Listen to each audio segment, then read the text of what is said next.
Hey everybody. Good morning. Today we're going to be talking about getting out of your own body. Yes. Astral projection, how to get out of your own way. So, yes. There you go. So, now that we have your attention, welcome to another out-of-body experience with your hosts, Heather, David. We tried to find our Happens to be Einstein. kind of astral projection. I have this Beam Me Up Star Trek shirt. It doesn't actually say Beam Me Up, But it implies it's implied. So, astral projection. Yes. This is a topic we get asked about a lot because it's so mystical and mysterious. And people are like, how do I astral project? Can you guys teach me how? We've taught a few classes on astral projection, but it's really a lot easier than people think. First, you got to understand what astral projection even means. Right. And it's one of those things, just like the state of hypnosis or the state of trance or meditation, where there are varying degrees. Astral projection is sort of like meditation on... It's kind of like meditation magnified. out of your body. Yeah, it's like meditating out of your body. It's meditating with a purpose, and that purpose is to get out of your body. Mm-hmm.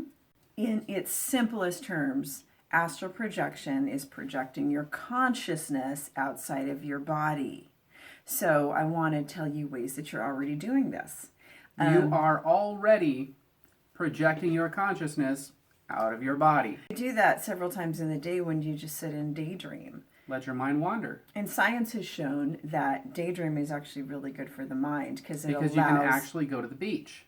It actually provides a necessary mental reset, like a computer restart button, where you need to... Similar to dreaming. Or defragmenting the computer. So Right. when we sit and we daydream and we drift off, like at work, it might mean that your brain actually really needs a break. Yes. So go off, drink some coffee, have a break, drink some tea, and let your mind wander. So letting your mind wander and imagine is the first step to astral projection. Right.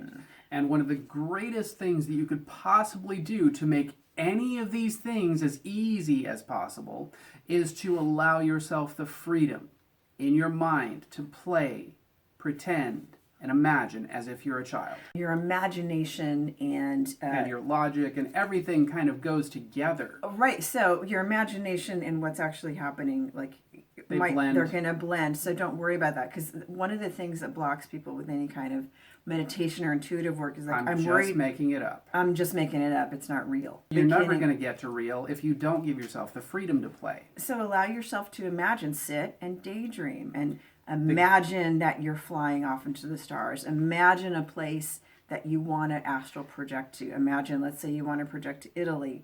Imagine yourself flying over Italy and landing and walking around an art museum or smelling the smells of the good food. Use all of your senses when you imagine yourself projecting. It's a good idea maybe to get a book on Italy. To learn as much as you possibly can so that you can make more real the imagination in your mind. Because when you study about a place, let's say, you create more of an energetic connection to that place, and you can project yourself there. And this is where people get tripped up. Oh, I know a lot about Italy. I know all this stuff, and I think it's my imagination. No, the studying and learning about the place you want to project to, let's say that it's a place, actually helps create a strong connection. A construct in the mind. For you to get there. So the gateway to reality is imagination. Right, so don't be afraid of letting the two blend. So I'm going to say this again. The gateway to reality is imagination. Let your mind pretend to real. Kind of wrap your head around that statement for a minute. Astral projection has been used for centuries, if not thousands At least tens of years. At least 10 years. Astral projection has been used for thousands of years by sages and mystics and shamans to kind of get themselves out of their own head and into their imagination. And people that were way too lazy to actually travel. No, they were trying to increase their focus and their mind's they were power. way too lazy. They just didn't want to get on a horse. David. And spend the months it would take to actually get wherever they wanted to go. They would use these techniques to find answers, right, and to increase their powers of imagination and storytelling and psychic perception and all sorts of things. So astral projection by the ancient sages and mystics was not solely used for psychic ability. It was used for a lot of things. A lot of people don't get to the point of actually astral projecting in a deeper way where it's like the mind-blowing astral projection Right. that everybody wants to get to. Awesome when you get there. Is like when a larger part of your consciousness goes somewhere, and there's reports of people astral projecting so strongly That people on the receiving end actually see them. can Or- actually see like a ripple Right. and go, wow, I thought you were here. I thought I saw you. Right. Because they're projecting their thought and their energy so powerfully. They've gotten to that level that their friend can see them. Like, say you're astral projecting to your friend who's across the world.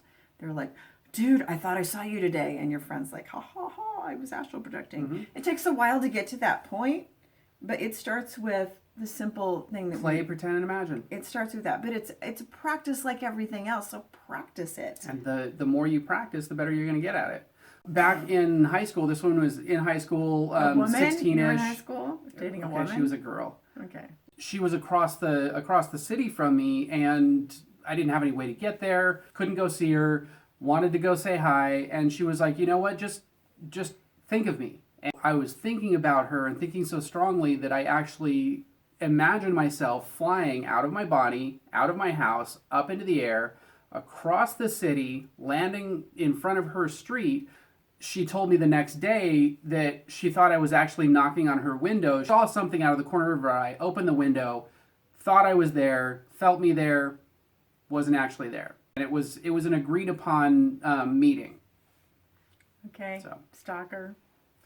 It was an agreed upon meet. How is that stalking? I don't know, like that how stalking? like weirdos will like tell you about the legit experiences of what do they actually do. Yeah, I was stalking, but it was an agreed upon thing because I guess we if were you in were a dating relation. her. Yeah, it wasn't like I was in my mind dating her, pretending to date her, and stalking her. No, that's bad. So disclaimer right here: do not astral project and stalk someone. That's not cool. No. So with the psychic arts, I'll just throw this in here in the middle. With the psychic arts, there are ethical rules you should follow.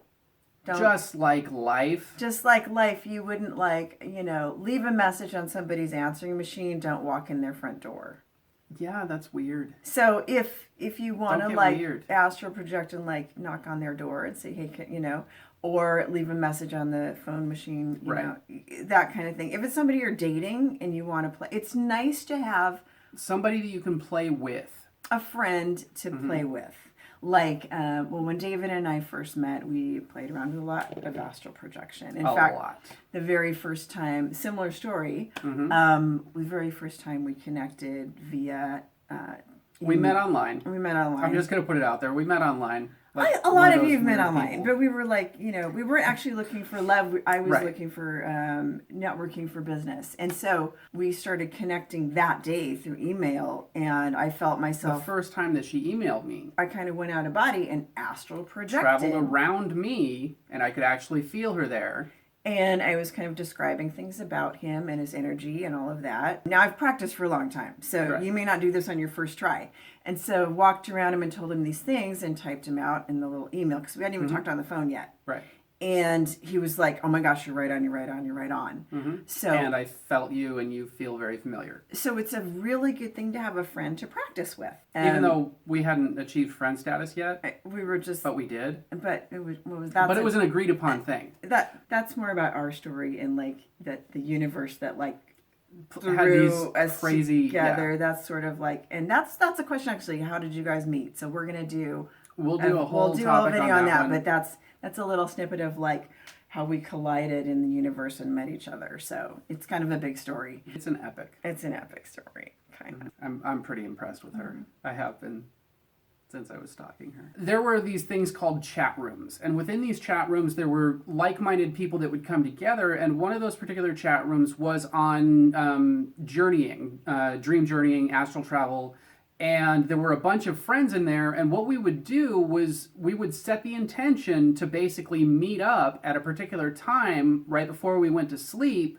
and then go on a journey in our sleep time. The group of people would come back the next day and relate their experiences, relate the pieces and parts that they witnessed, that they experienced in their dream state. My friend and I, who I lived in America. She lived across the world in Scandinavia. We would also practice astral projection in different ways. All of our psychic work we would practice in different ways. It's great to have a friend to practice with. I mean, when you do it with a love acquaintance, a lover, a romantic connection, it can be a lot stronger because that need to be together is so powerful. Right. When you do it with a friend, it's a little bit more of a challenge because you do want to be together, but it's not as much the strong connection as with the love connection. And the key component with all of this is to create as strong of an impulse as possible to get you from one place to another. So emotional connection is really strong when you're astral projecting. Okay, then, and to bring up what everybody's asking, because a lot of people do astral projection. Do we love each other? Yes. No, people do astral projection for naughty reasons.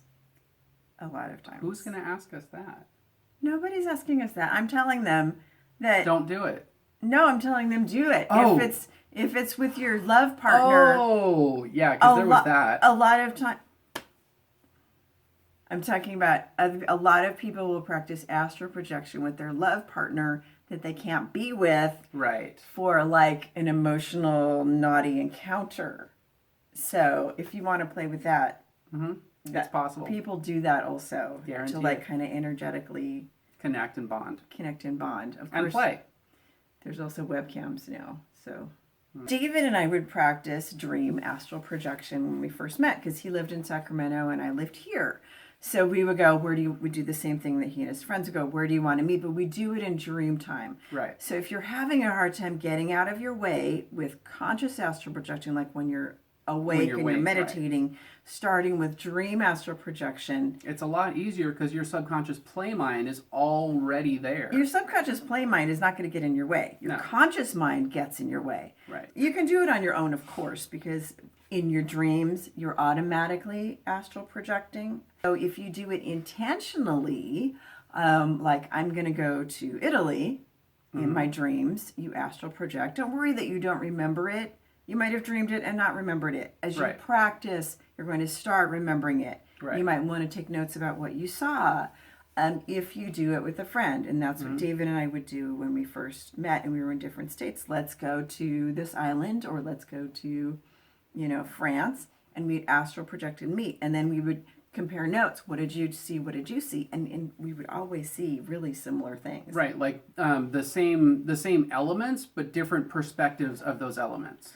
So you might be meeting like in a dream construct, or you might be meeting in the actual place. It doesn't really matter. It was kind of interesting. One night we were like, I was across from him in this plaza with this fountain and all this artwork, and he was on the other side of he described the other side of the plaza, and actually saw him, whether it was in a dream construct or it was in the actual plaza in a place in France. Not sure, but it doesn't matter because it's still cool.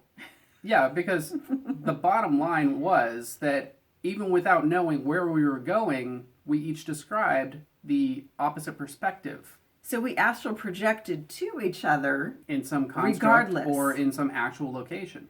So really it's a matter of play. And give yourself the freedom to play, pretend, and imagine. It's a super fun thing to practice. So we're going to talk now about some of the devices or some of the constructs that you can use as a vehicle to get you out of your own way. So devices were created by different shamans or cultures as a method to make it more accessible. Right. So in shamanism, there are two main devices that were used. The world tree, which its branches are in the upper world, its trunk is in the middle world, and its roots are in the lower world. So the shamans would go into the tree and then travel in either direction. And so it was a stationary object that kept them grounded in the real world. Right.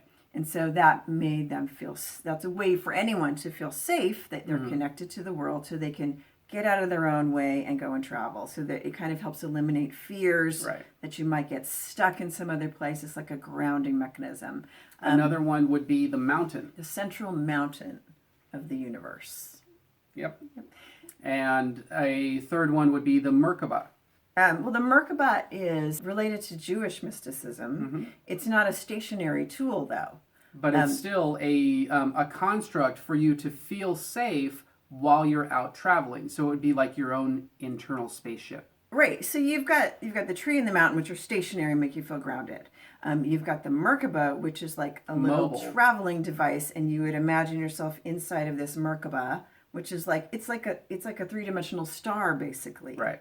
And you get inside of it and you travel. It takes your consciousness where you want to go. Yep. In our modern times, that's kind of evolved into a light bubble or a light body or a little Or the spaceship. or a capsule that comes around you that's like a personal spaceship. So maybe it's possible that all the aliens that you're seeing are really people in their light Astral bodies. projecting. Think about that for a minute. It might be. You never know what you're going to see out there in the astral plane. Suffice it to say, in simple terms, that the astral plane are spirit dimensions that vibrate higher and lighter than our physical plane that we're in right now. So that you can get really complex and divide it into different planes. Layers and really, planes. the astral plane is a theoretical plane. Spiritualists of the 19th century kind of created to know where they were going. A lot of people have fear about projecting into the astral plane, about astral projecting. The only fear is your fear. Right. And there's Because- nothing can actually hurt you unless you have fear. And when you're talking about the astral plane, what you're talking about is different people's and different spirits and different beings' constructs for their reality within that plane. And when you're looking at it, when you're viewing it, it may look scary to you because it's not your construct. So don't attach to it, observe it, and then move forward into your journey. And it's we're going to get Yes. into the astral That's plane just in a little another snippet video of- because it has It's very different, complex. it is complex, but just the thing is be neutral, don't be afraid. With And anything that you do. there's a lot of people have a lot of fear about astral projection, and that really is their own fear. And a lot of people there's an urban myth that you could astral project and not come And back. get lost and not come back, and your silver cord could get severed. It's BS. Yeah, the silver cord is the theoretical cord that connects you to your body. Your spirit, your consciousness to your physical body. And it's actually kind of an energetic. It's not so much theoretical because people Right. have seen it. It's Right. like and they talk about the silver cord in the Bible actually as like the lifeline that connects you to the body. It's not going to break until it's time for you to go. So Until you're done with this world. until you're actually done. It's not going to be like It's installed for a reason. you're in the astral plane, and then if it's your time to go, it's your time to go. Right. So alleviate the fears before you start practicing astral projection. Anything that you do, give yourself the freedom to approach it like a child. Play, pretend, and imagine. Have fun with it, and you're going to get the most out of it. Well, I think if you want to eliminate the fear of astral projecting and what's going to happen, it's going to be scary. Number one, always work on your own fears. Regardless of what you do. Because the fears are coming from something else, not from fear of what's out there. The fear of what's in here. The fear of what's in here. Ah. And because the astral plane is a place of imagination. A place of constructs. It's a place where thought forms happen and you create things out of thought. You take your fear into it and you're going to create stuff. So what you're seeing is actually probably out of your own brain. Right. So work on the fears. And then also know that you're already astral projecting every night Right. when you're dreaming. That's a part of dream state. So you're already doing it when you're daydreaming in a very small way. So if you're already doing it, why would you be afraid of something that you're already doing? And the last way that you can astral project, you don't need all of these vehicles. You can just think, imagine, and fly. Right. And forego all of the vehicles and know that you already have it with you. You already have your auric field, which is your So light body. if you want to go to the beach, go to the beach. If you want to swim in the water, if you want to be a dolphin, go do that. Have some fun with it. Yes. And realize that a lot of your dreams, whether you remember them or not, are possibly astral projecting. Especially ones when you're flying. Yes. Flying dreams, a lot of times, Our astral dreams. projection. That's it. I think we're going to go astral project into breakfast. Wait for it. Oh, we got Prepare for. the astral projecting chicken. Prepare for the astral chicken. The astral chicken. The Astral Projection Chicken says subscribe, like, share, and share with all of your astral friends and the friends in this world. Comment below what you like the most and what you want to see next. We want you to tell us what you want us to tell you. So keep those topics coming. Keep those topics coming. Comment below or send us a message what topics you want to see. So find a friend to play, pretend, and imagine with. Yes, and you guys have a wonderful, beautiful, amazing day. Make it and your most astral. We'll see you tomorrow. Project your truth to the world.